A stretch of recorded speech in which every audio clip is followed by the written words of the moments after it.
ನಮಸ್ಕಾರ ಫ್ರೆಂಡ್ಸ್.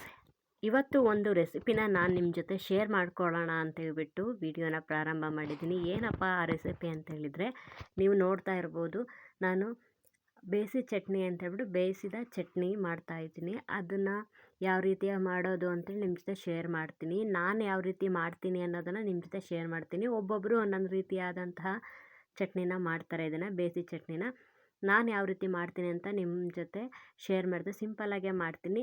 ನೀವು ಕೂಡ ಯಾವ ರೀತಿ ಮಾಡ್ತೀರ ಅಂತ ನನಗೆ ಈ ವಿಡಿಯೋ ನೋಡಿದ ಮೇಲೆ ಕೊನೆಯಲ್ಲಿ ಕಮೆಂಟ್ಸ್ ಹಾಕಿ ತಿಳಿಸಿ.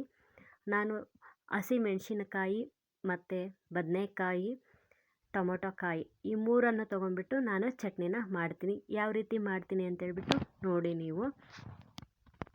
ಅದಕ್ಕಿಂತ ಮುಂಚೆ ಯಾರಿನ್ನ ನನ್ನ ಚಾನಲ್ನ ಸಬ್ಸ್ಕ್ರೈಬ್ ಮಾಡ್ಕೊಳ್ದೆ ಹಾಗೆ ನೋಡ್ತಾ ಇದ್ದೀರೋ, ಪ್ಲೀಸ್ ಬೇಗ ಹೋಗಿ ಸಬ್ಸ್ಕ್ರೈಬ್ ಬಟನ್ನ ಕ್ಲಿಕ್ ಮಾಡಿ. ಹಾಗೆ ಪಕ್ಕದಲ್ಲೇ ಇರುವಂಥ ಬೆಲ್ ಐಕನ್ನ ಕ್ಲಿಕ್ ಮಾಡಿದರೆ ನಾನು ಹಾಕೋ ವಿಡಿಯೋ ನೋಟಿಫಿಕೇಷನ್ ನಿಮಗೆ ಬರುತ್ತೆ. ನೀವು ನನ್ನ ವಿಡಿಯೋನ ಬೇಗನೆ ನೋಡ್ಬೋದು, ಹಾಗೆಯೇ ನನಗೆ ಸಪೋರ್ಟ್ ಮಾಡ್ಬೋದು ಫ್ರೆಂಡ್ಸ್.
ಇದನ್ನು ನಾನು ಕ್ಲೀನಾಗಿ ತೊಳ್ಕೊಂಬಿಟ್ಟು ಒಂದು 10ರಿಂದ 15 ನಿಮಿಷ ಇದನ್ನು ಚೆನ್ನಾಗಿ ಬೇಯಿಸ್ಕೊಳ್ತೀನಿ. ಸ್ವಲ್ಪ ಉಪ್ಪನ್ನು ಹಾಕಿ, ನೀವು ನೋಡಿದ್ರೆ ಉಪ್ಪು ಹಾಕಿ ನಾನು ಬೇಯಿಸ್ಕೊಂಡು, ಬೇಯಿಸಾದ್ಮೇಲೆ ಇದನ್ನು ನೀರೆಲ್ಲ ಬಸ್ಬಿಟ್ಟು ಕ್ಲೀನಾಗೆ ತೆಗೆದಿಟ್ಕೋಬೇಕು. ಆಮೇಲೆ ಒಂದು ಮಿಕ್ಸಿ ಜಾರ್ ತೊಗೊಂಡ್ಬಿಟ್ಟು ಅದಕ್ಕೆ ನಾನು ಬೇಯಿಸ್ಕೊಂಡಿದ್ನೆಲ್ಲ ಬದನೆಕಾಯಿ, ಮೆಣಸಿನ್ಕಾಯಿ ಮತ್ತು ಟೊಮೊಟೊ ಹಣ್ಣು, ಆಮೇಲೆ ಬೆಳ್ಳುಳ್ಳಿ ಹಾಕಿಬಿಟ್ಟು ಮಿಕ್ಸಿಗೆ ಹಾಕ್ಕೊಳ್ತೀನಿ. ಹಾಗೆ ಸ್ವಲ್ಪ ಕೊತ್ತಂಬರಿ ಸೊಪ್ಪು ಮತ್ತು ಗಟ್ಟಿ ಸಾಂಬಾರು ಪುಡಿ ಇತ್ತಲ್ಲ ಅದನ್ನು ಹಾಕ್ತೀನಿ. ಆಮೇಲೆ ಕುರ್ಷಾಣಿ ಪುಡಿ ಹಾಕಿ, ನಾನು ಮೊದಲೇ ಉಪ್ಪು ಹಾಕಿದ್ದೆ, ಹಾಗಾಗಿ ಮತ್ತೇನು ಉಪ್ಪು ಹಾಕೋದಿಲ್ಲ, ನಾನು ಹಂಗೇ ಮಿಕ್ಸಿ ಮಾಡ್ಕೊಳ್ತೀನಿ. ಆಮೇಲೆ ಬೇಕಾದರೆ ನೋಡ್ಕೊಂಬಿಟ್ಟು ಉಪ್ಪು ಕರೆಕ್ಟ್ ಇದೆಯೋ ಇಲ್ಲ ಅಂತ ನೋಡಿ ಆಮೇಲೆ ಬೇಕಾದರೆ ಸ್ವಲ್ಪ ಹಾಕ್ಕೋಬೋದು.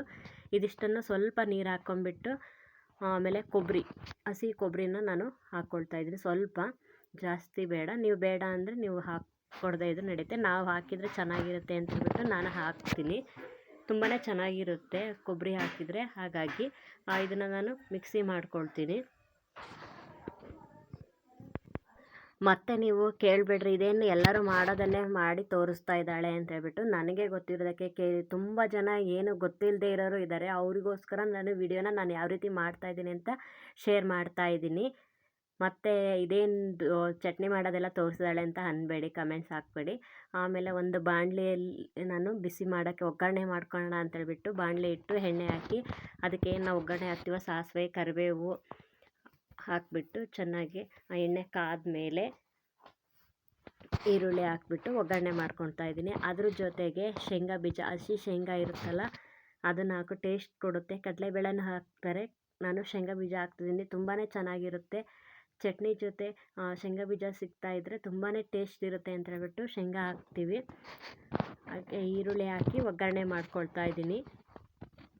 ಅದೇನು ರುಬ್ಕೊಂಡಿರೋದಿತ್ತಲ್ಲ ಅದನ್ನು, ಇದು ಎಲ್ಲ ಈರುಳ್ಳಿ ಎಲ್ಲ ಫ್ರೈ ಆದಮೇಲೆ ಆ ರುಬ್ಕೊಂಡಿರೋದನ್ನು ಇದಕ್ಕೆ ಹಾಕ್ಕೊಂಡು ಅದನ್ನು ಸ್ವಲ್ಪ ಹಸಿ ವಾಸನೆ ಹೋಗೋವರೆಗೂ ಸ್ವಲ್ಪ ಒಂದು 5 ನಿಮಿಷ ಅದನ್ನು ಲೋ ಫ್ಲೇಮಲ್ಲಿ ಇಟ್ಕೊಂಡು ಕಡಿಮೆ ಉರಿಲಿ ಸ್ವಲ್ಪ ಬಿಸಿ ಮಾಡ್ಕೊಳ್ತೀನಿ, ಕುದಿಯೋ ತನಕ ಹಸಿ ವಾಸನೆ ಹೋಗಲಿ ಅಂತೇಳ್ಬಿಟ್ಟು.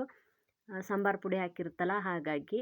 ಆಮೇಲೆ ಚಟ್ನಿ ರೆಡಿ ಆಗುತ್ತೆ ನೋಡಿ. ನಾನು ಹೇಳಿದ್ನಲ್ಲ ಉಪ್ಪು ಬೇಕಾದರೆ ನೀವು ಹಾಕ್ಕೋಬೋದು ಅಂತ ಹಾಕ್ಕೊಳ್ಳಿ, ಇಷ್ಟ ಆದರೆ, ಅಂದರೆ ನಿಮಗೆ ಉಪ್ಪು ಬೇಕು ಅಂತ ಅನಿಸಿದರೆ.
ನೋಡಿದ್ರಲ್ಲ ಫ್ರೆಂಡ್ಸ್, ಯಾವ ರೀತಿಯಾಗಿ ಮಾಡೋದು ಅಂತ ಹೇಳ್ಬಿಟ್ಟು. ಸುಲಭವಾಗಿ ಬಾಯಿ ಕೆಟ್ಟಿದಾಗ, ಜ್ವರ ಬಂದು ಬಾಯಿಗೇನು ರುಚಿ ಬರಲ್ಲ ಅಂದಾಗ ಈ ಸಮಯದಲ್ಲಿ ಈ ಥರ ಚಟ್ನಿ ಮಾಡ್ಕೊಂಡು ತಿಂದರೆ ತುಂಬಾ ಚೆನ್ನಾಗಿರುತ್ತೆ. ಬಾಯಿ ಕೂಡ ಚೆನ್ನಾಗಿ ಅನಿಸುತ್ತೆ, ಬಾಯಿಗೂ ಕೂಡ. ಹಾಗಾಗಿ ಒಮ್ಮೆ ಟ್ರೈ ಮಾಡಿ ನೀವು ಮನೇಲಿ. ಯಾವ ರೀತಿ ಬಂತು ಅಂತ ನನಗೆ ಕಮೆಂಟ್ಸ್ ಮೂಲಕ ತಿಳಿಸಿ. ಈ ವಿಡಿಯೋನ ನಾನು ಇಲ್ಲಿಗೆ ಎಂಡ್ ಮಾಡ್ತಾ ಇದ್ದೀನಿ.